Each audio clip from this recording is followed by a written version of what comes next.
जय सियाराम साथियों, नमस्कार। मैं संतोष शर्मा और आप देख रहे हैं पंडित संतो गुरुजी वैदिक पूजन कर्मकांड सीखे में आप सभी का स्वागत है।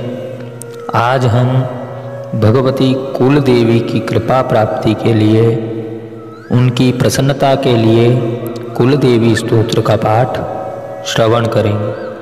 उससे पूर्व यदि आपने अभी तक हमारे चैनल को सब्सक्राइब नहीं किया तो आप सब्सक्राइब करें, लाइक करें, शेयर करें। जिनको आवश्यकता है उन तक पहुंचाने की कृपा करें। आइए हम प्रारंभ करें। अथ श्री कुलदेवी स्तोत्रम। नमस्ते श्री शिवाय कुलाराध्या कुलेश्वरी कुल संरक्षणी माता कौलिक ज्ञान प्रकाशिनी। वंदे श्री कुलपूज्या त्वां कुलांबा कुलरक्षिणी। वेदमाता जगन्माता लोकमाता हितैषिणी। आदिशक्ति समुद्भूता त्वया हि कुलस्वामिनी। विश्ववन्द्यां महाघोरां त्राहि मां शरणागतः। त्रैलोक्य हृदयं शोभे देवी त्वं परमेश्वरी। भक्तानुग्रहकारिणी कुलदेवी नमोस्तुते। महादेव प्रियंकरी बालानां हितकारिणी। कुलवृद्धिकरी माता त्राहि मां शरणागतम्। चिदग्निमण्डल सम्भूता राज्यवैभवकारिणी। प्रकटितां सुरेशानी वन्दे त्वां कुलगौरवाम्। त्वदीये कुले जातः त्वामेव शरणं गतः। त्वत् वत्सलोऽहं आद्ये त्वं रक्ष रक्षाधुना। कुलाष्टकमिदं पुण्यं नित्यं यः सुकृती पठेत् तस्य वृद्धिः कुले जातः प्रसन्ना कुलेश्वरी। कुलदेवी स्तोत्रमिदं सुपुण्यं ललितं तथा। अर्पयामि भवत भक्त्या त्राहि मां शिवगेहिनी।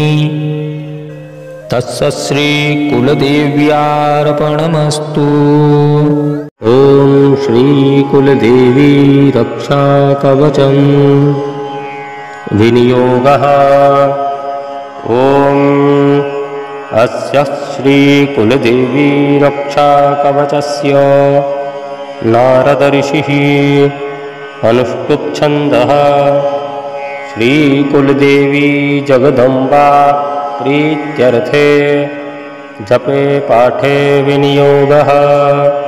ध्यानं सिंहासनस्था विमला त्रिनेत्रा चतुर्भुजा शूलवराभयाढ्या। सिंहवाहना रक्तवर्णा प्रसन्ना। सदा नमामि कुलदेवीं भवान्यः। अथ कवचम्।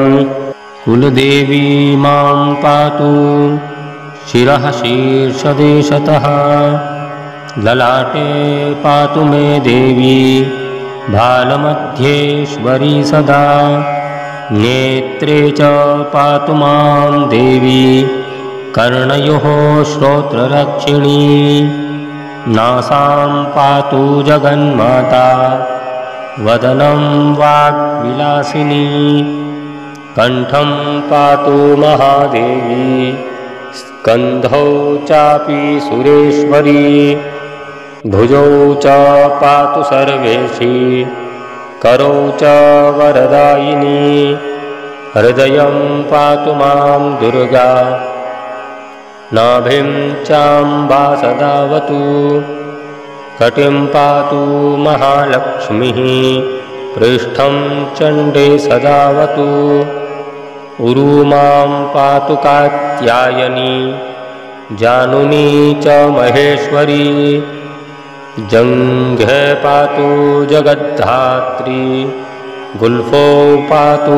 शिवप्रिया पादौ च पातु वरदा सर्वाङ्गं सर्वरक्षिणी यत्र यत्र स्थिता देवी तत्र तत्र शुभं मम इदं कवचमज्ञात्वा यो जपेन्नाम केवलं न तस्य जायते सिद्धिः कवचस्यास्य कीर्तनात् ग्रहपीडां नश्यन्ति दारिद्र्यं नश्यति ध्रुवम् भयव्यूहं च शत्रूणां कवचस्य प्रसादतः तत्सज्जगदम्बार्पणमस्तु। अथ क्षमा प्रार्थना। अपराध सहस्राणि क्रियन्ते हरनिशं मया तानि सर्वाणि हे देव क्षमस्व पुरुषोत्तम। करचरणकृतं वा कायजं कर्मजं वा श्रवणनयनजं वा मानसं वापराधं विहितं वा सर्वमेतत् क्षमस्व। जय जय करुणाब्धे श्रीमहादेव शम्भो।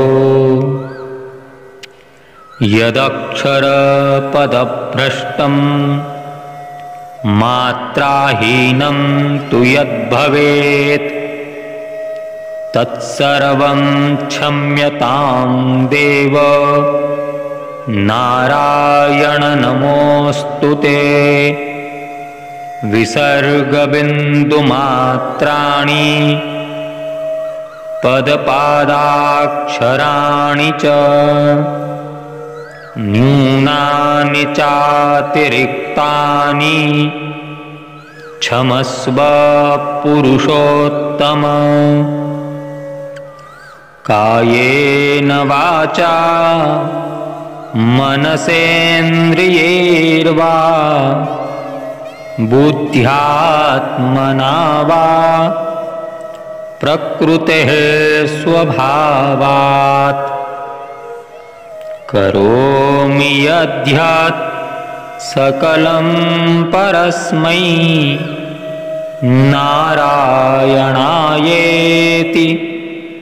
समर्पयामि।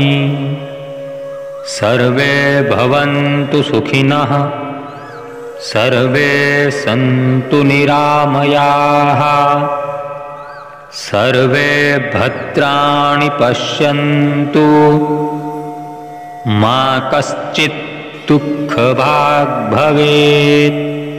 तत्सत्कर्माधीशार्पणमस्तु। हरि ओं तत्सत्।